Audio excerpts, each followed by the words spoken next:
Dans ce module, nous allons plonger au cœur des mécanismes de l'inflammation cutanée, un processus fondamental en médecine fonctionnelle. Vous apprendrez à distinguer l'inflammation aiguë, réponse rapide et localisée, de l'inflammation chronique, insidieuse et persistante qui façonne le terrain inflammatoire sous-jacent. Nous verrons ensuite comment les axes cytokiniques s'organisent autour de TH1, TH2, TH17, Treg et pourquoi leur dérégulation est centrale dans les pathologies cutanées. Vous découvrirez aussi le rôle clé des mastocytes, véritables chefs d'orchestre entre les systèmes nerveux et immunitaires et vasculaires, ainsi que les cibles thérapeutiques fonctionnelles à mobiliser dans chaque cas.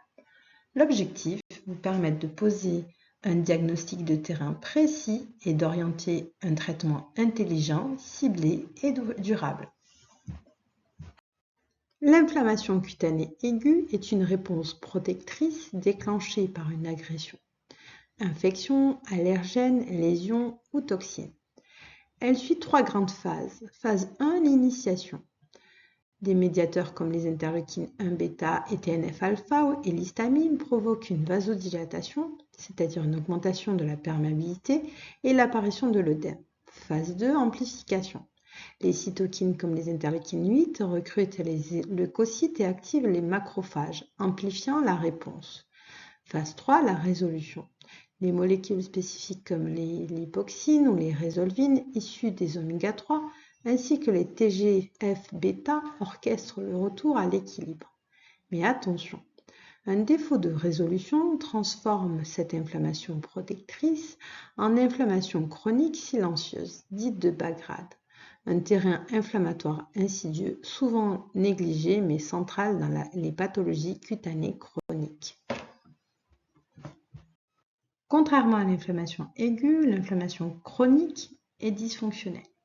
Elle ne protège plus, mais auto-entretient un déséquilibre de fond souvent silencieux. Les causes sont multiples et souvent intriquées. Une dysbiose intestinale persistante, un stress oxydatif chronique, des résidus toxiniques comme les xénobiotiques, pesticides ou métaux lourds, ou des carences en nutriments régulateurs, notamment les oméga 3, le zinc ou les polyphénols. Sur le plan biologique, on observe souvent une élévation des marqueurs inflammatoires, interleukine 6, TNF-alpha ou la CRP, mais aussi des cytokines de terrain, TH17, comme les interleukines 17 ou les interleukines 23, et parfois une ferritine élevée si elle n'est pas liée à une carence. Cette inflammation de bas grade, chronique et silencieuse, agit en profondeur et constitue un terrain majeur des pathologies cutanées durables. Ce qu'on appelle le profil cytokine représente une véritable signature inflammatoire, propre à chaque terrain cutané. Les cytokines sont des messagers produits par les cellules de la peau, les macrophages, les mastocytes ou encore les lymphocytes Th. Elles orchestrent la réponse immunitaire et déterminent à la fois l'intensité et la chronicité de l'inflammation. Quelques exemples. Interleukine 1 bêta produit des kératinocytes et macrophages, amplifie l'inflammation et active les cellules endothéliques. TNF-alpha, un pro-inflammatoire majeur, est souvent impliqué dans le psoriasis et la rosacée. Interleukine 6, sécrété aussi par des adipocytes, est un marqueur de chronicité avec des répercussions sur le foie et la CRP. Interleukine 17 et interleukine 23, typiques du terrain TH17, sont impliqués dans l'inflammation persistante comme le psoriasis. Interleukine 4 et 13, du terrain TH2, favorisent des réponses allergiques et fragilisées de la barrière cutanée comme dans l'atopie.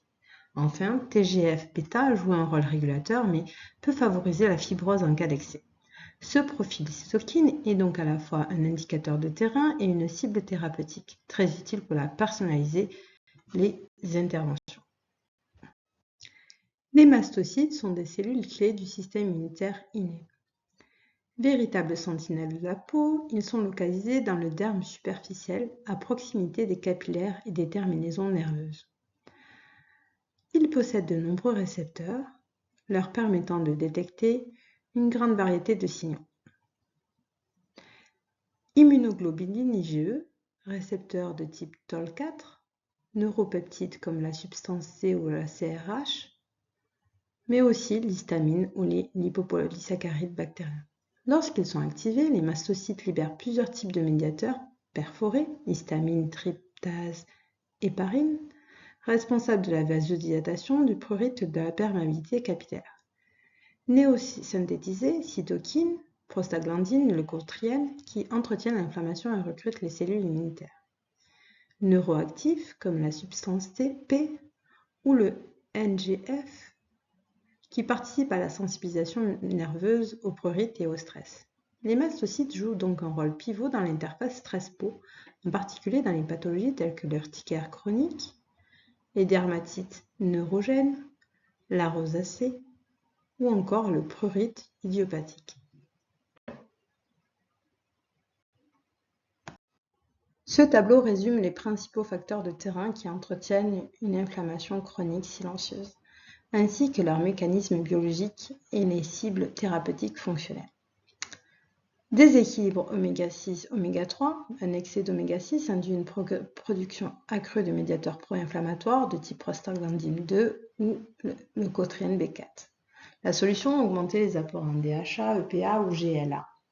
Sucre raffiné, il favorise l'activation de l'inflammose NLRP3 et de la glycation, deux processus inflammatoires majeurs. Le régime index glycémique bas et les polyphénols sont ici un outil de modulation. La dysbiose intestinale, elle augmente le passage des lipopolysaccharides et l'activation des récepteurs TOL4, stimulant une réponse inflammatoire. Cible, c'est plutôt des probiotiques, de la glutamine pour restaurer l'écosystème intestinal. Concernant les métaux lourds, ils provoquent un stress oxydatif et activent les mastocytes. Les chélateurs doux comme l'ALA ou la NAC peuvent limiter leur impact. L'hypovitaminose de type vitamine D ou zinc ou vitamine C, leur déficit entraîne une dérégulation immunitaire, en particulier au niveau des Treg et des macrophages. Une complémentation ciblée est indispensable. Stress chronique. Via la substance P, le cortisol élevé et le CRH, il déséquilibre l'axe neuro-immunitaire. Les adaptogènes, le GABA et le magnésium sont des soutiens de choix. Ce terrain pro-inflammatoire constitue un socle commun à de nombreuses pathologies cutanées chroniques. C'est lui qu'il faut investiguer, rééquilibrer et soutenir dans une approche thermofonctionnelle intégrative. Ce tableau récapitule l'approche fonctionnelle et personnalisée des profils cutanés inflammatoires. Peau sèche réactive atopique, terrain TH2 augmenté, associé à un déficit de la barrière cutanée. L'approche repose sur de la vitamine D, le zinc, la vitamine B3 et les oméga-6 structurants pour restaurer l'intégrité épidermique. La peau inflammatoire avec rougeur et esquame, terrain TH17 dominant, stress oxydatif, dysbiose intestinale. On cible ici les EPA-DHA, la curcumine pour moduler l'inflammation et les probiotiques pour restaurer l'axe intestin-peau. Prurite chronique, rosacée, urticaire, suspicion de mastocytes cutanés et déséquilibre neuro-immunitaire. L'approche inclut la quercétine, la rhodiola et l'enzyme DAO pour moduler les médiateurs libérés par les mastocytes. Psoriasis, hyperaction, activation TH1, TH17, stress chronique, perméabilité intestinale accrue.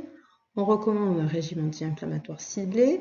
On soutient le foie et l'intestin avec une supplémentation en vitamine D3.